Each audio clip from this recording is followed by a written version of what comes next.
Hello students, I hope you all are fine, and in our previous lecture we had started our new chapter, that is Central Islamic Lands, in which we had studied about Islam religion, जिसमें हमने इस्लाम धर्म के बारे में पढ़ा था। हमने कुछ मुस्लिम वर्ड्स भी यूज़ किए थे यानी सीखे थे, दैट इज़ कबीला, मुरव्वा एंड हज। आई थिंक आपको ये सारे वर्ड्स समझ आ गए होंगे कि हज क्या होता है, काबा क्या होता था और वहाँ के मॉरल प्रिंसिपल्स क्या थे, उम्मा क्या होता था, एंड प्रॉफिट मोहम्मद के बारे में भी हमने बहुत कुछ बातें जानी थी। एंड मैंने आपको एक्टिविटी वर्क दिया था, आई होप आपने वो एक्टिविटी अपनी कर ली होगी बहुत अच्छे से, बहुत ही innovatively. Now starts our next topic. So topic is rise of Islam, that is on page number 79, and it will also consider on page number 80 and 81। तो यह पेज नंबर आपके एनसीईआरटी बुक में से रहेंगे। हमने उस दिन बात की थी काबा के बारे में, याद होगा। काबा क्या था? एक क्यूबिक स्ट्रक्चर था जिसमें मुस्लिम क्या किया करते थे, अपनी पूजा वगैरह या जिसे हम नमाज कहते हैं वो किया करते थे। काफ़ी दूर दूर से लोग यहाँ आया करते थे।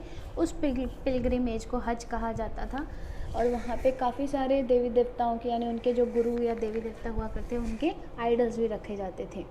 तो हमने उस क्यूबिक स्ट्रक्चर काबा के बारे में बात की थी। उस काबा को क्या माना गया था? सबसे होली प्लेस माना गया था, जहाँ पर वायलेंस बिल्कुल भी अलाउड नहीं थी। बिल्कुल भी मारपीट या ऊंचा बोलना ये सब कुछ बिल्कुल भी अलाउड नहीं था। वहाँ पे बिल्कुल पोलाइटली और बिल्कुल प्यार से रहा जाता था। तो हम ये कहेंगे Kaaba is a holy place where violence is totally prohibited, जिस पे जहाँ वायलेंस बिल्कुल ही रोक में थी, वहाँ वायलेंस को आप यूज़ नहीं कर सकते थे। और साथ ही साथ काबा की एक और फीचर भी रहेगा कि वहाँ पे क्या दी जाती थी? सिक्योरिटी इज़ प्रोवाइडेड टू, वहाँ के जितने भी भक्त हुआ करते थे, भक्त आप समझते हो जो किसी की पूजा करता है, इज़ प्रोवाइडेड टू डिवोटीज। हम उसे क्या कहेंगे? डिवोटीज या फॉलोअर्स भी कह सकते हैं भक्तों को। तो ये कुछ काबा की फीचर्स है कि वो एक क्यूबिक स्ट्रक्चर हुआ करता था जहाँ मुस्लिम गॉड के आइडल्स रखे जाते थे, जहाँ पे हज के लिए लोग आया करते थे, दूर दूर से आया करते थे। और वहाँ उस प्लेस को सबसे होली प्लेस कहा गया था जहाँ पे वायलेंस बिल्कुल ही प्रोहिबिटेड थी। एंड सिक्योरिटी दी जाती थी वहाँ के डिवोटीज को, वहाँ के जो लोग होते थे जो पूजा करने आया करते थे। तो ये कुछ हमने काबा के बारे में डिस्कस किया था।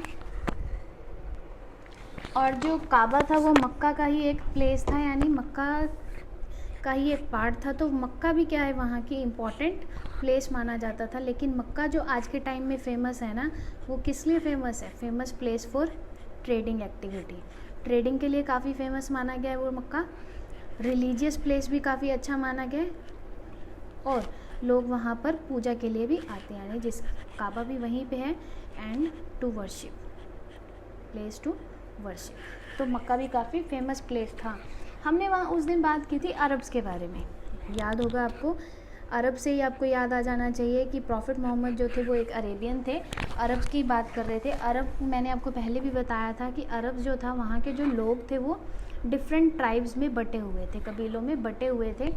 और इन ट्राइब्स को चलाने के लिए कोई ना कोई बंदे की तो सुपरविज़न चाहिए ही चाहिए था। तो इन ट्राइब्स को जो गवर्न करने वाला था या जो इसकी देख रेख कर रहा था, सुपरवाइज कर रहा था, उस बंदे को कहा जाता है शेख। क्या कहा जाता है? शेख। और उसको एक मुस्लिम नेम और भी दिया गया है, दैट इज़ मुरव्वा। क्या कहा जाता है? मुरव्वा। मुरव्वा वो इंसान होगा जो काफ़ी पावरफुल होगा, यानी शेख उस इंसान को ही बनाया जाता था जो काफ़ी पावरफुल होगा, ओल्डेस्ट होगा। ओल्डेस्ट इसलिए कि उसको दुनियादारी का एक्सपीरियंस होगा। ओल्डेस्ट होता है वो काफ़ी वाइज, बुद्धिमान होता है, यानी उसके सारे के सारे डिसीजन जो होते हैं वो काफ़ी रेशनल होते हैं। एंड उसमें काफ़ी करेज भी होता है। करेज किस लिए चाहिए होता है? करेज इसलिए होता है कि आप सही को सही कह सकें और गलत को गलत कह सकें सबके सामने, दैट इज़ कॉल्ड करेज।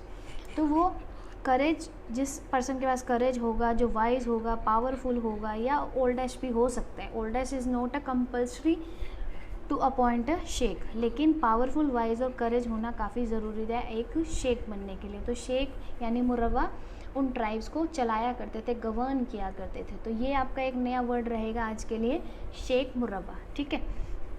तो मैंने आपको बताया था कि प्रॉफिट मोहम्मद से पहले यानी मुस्लिम धर्म के अराइज होने से पहले जो ट्राइब्स था वो अरब जो था वो काफ़ी ट्राइब्स में बटा हुआ था और हर ट्राइब के अपने गॉड हुआ करते थे। Tribes has their own God, या उनकी मूर्तियाँ हुआ करती थी, आइडल्स, जिन्हें क्या कहा जाता है, सनम कहा जाता है। ये गाने वाला सनम नहीं है, कभी गाना गाने लग जाओ, ये सनम आइडल्स यानी गॉड आइडल्स को कहा गया था, ठीक है। एक और फीचर भी था वहाँ के ट्राइब्स का, वो फीचर्स था ट्राइब्स आर नोमैडिक। अब हम इन नोमैडिक के बारे में बात करेंगे, वर लगा दो, ट्राइब्स वर नोमैडिक। नोमैडिक का मतलब जो परमानेंटली एक जगह पर नहीं रहते, जिन्हें खानाबदोश भी कहा जाता है। आपकी बुक में जो मुस्लिम वर्ड यूज़ किया गया दैट इज़ बेदुन्स, ठीक है। तो बेदुन्स कहा जाता है नोमैडिक को, यानी ऐसे लोग जो एक प्लेस से दूसरे प्लेस पर स्टे करते रहते हैं, फूड की सर्च में, काम की सर्च में, यानी वो सेटलमेंट करते रहते हैं, थोड़े थोड़े टाइम पीरियड में अपनी अपनी जगह चेंज करते रहते हैं। तो उन्हें क्या कहा जाता था, नोमैडिक कहा जाता था, यानी बेडुइन्स कहा जाता था अकॉर्डिंग टू मुस्लिम लैंग्वेज। तो ट्राइब्स के हमने दो फीचर्स सीखे, एक तो ट्राइब के खुद के, हर ट्राइब का अपना खुद का भगवान हुआ करता था और उनके भगवान की मूर्तियाँ हुई करती थी, आइडल्स हुआ करते थे जिन्हें सनम कहा जाता था। एंड सेकेंड इज जो ट्राइब्स हुआ करते थे वो नोमैडिक हुआ करते थे, यानी खानाबदोश हुआ करते थे, वो कभी भी लंबे टाइम परमानेंटली एक जगह पर स्टे नहीं करते थे।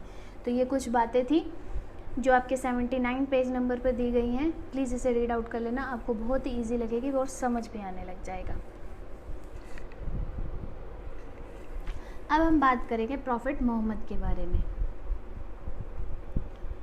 Earlier we have already discuss, जो प्रॉफिट मोहम्मद जो थे वो एक अरेबियन ट्राइब से ही बिलोंग करते थे। कहाँ से बिलोंग करते थे, अरेबियन ट्राइब से ही बिलोंग करते थे। उन्हें कुरैश भी कहा जाता था।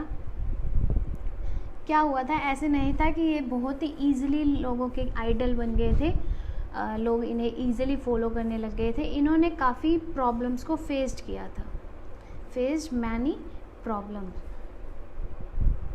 बहुत प्रॉब्लम इन्होंने फेस की थी गॉड का मैसेंजर बनने में, या लोगों को कह सकते हैं कि पॉजिटिव एटीट्यूड देने में, या उनको अपना फॉलोअर्स बनाने में। कौन लोग ऐसे थे जिन्होंने इनके लिए प्रॉब्लमेटिक सिचुएशन बनाई या जो इनके लिए प्रॉब्लम बनते गए?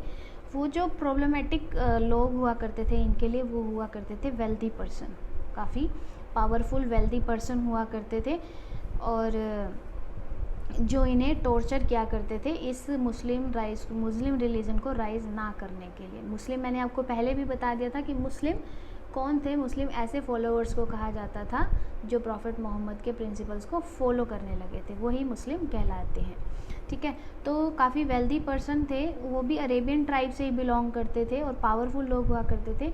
वो क्या हो गए थे, प्रॉफिट मोहम्मद के अगेंस्ट हो गए थे। क्या हो गए थे, बिल्कुल अगेंस्ट हो गए थे। उनका जो रीज़न था वो भी सेटिस्फैक्टरी रीज़न था, यानी वो कहीं गलत नहीं थे।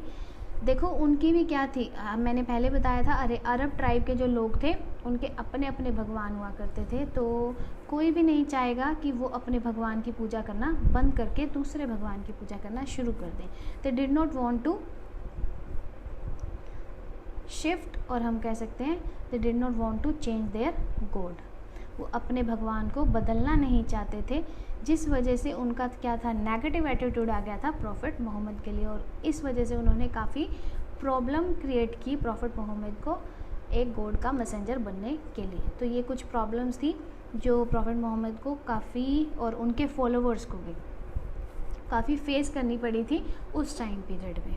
आई होप आपको समझ आ गया होगा। लेकिन जो प्रॉब्लम हुई थी वो भी कहीं ना कहीं सही थी, क्योंकि ऐसा नहीं हो सकता कि अगर आप सही हैं तो सामने वाला पर्सन भी गलत हो। तो ना तो प्रॉफिट मोहम्मद गलत थे, ना ही ये वेल्दी पर्सन यानी जो इनके खिलाफ पर्सन हुआ करते थे वो गलत थे। चलो आगे बात करते हैं हम 622 टाइम पीरियड की। 622 टाइम पीरियड एक ऐसा टाइम पीरियड था, 622 BCE की बात करते हैं। जो प्रॉफिट मोहम्मद था, मैं यहाँ प्रॉफिट मोहम्मद को पीएम के नाम से, पीएम वर्ड से क्या कर रही हूँ, रेफ़र कर रही हूँ।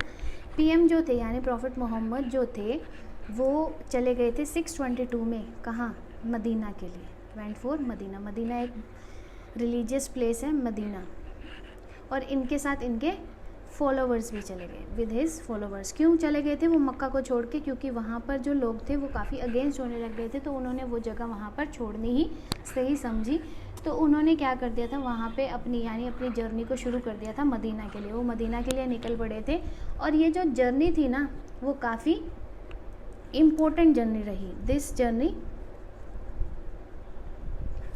Was very important for him.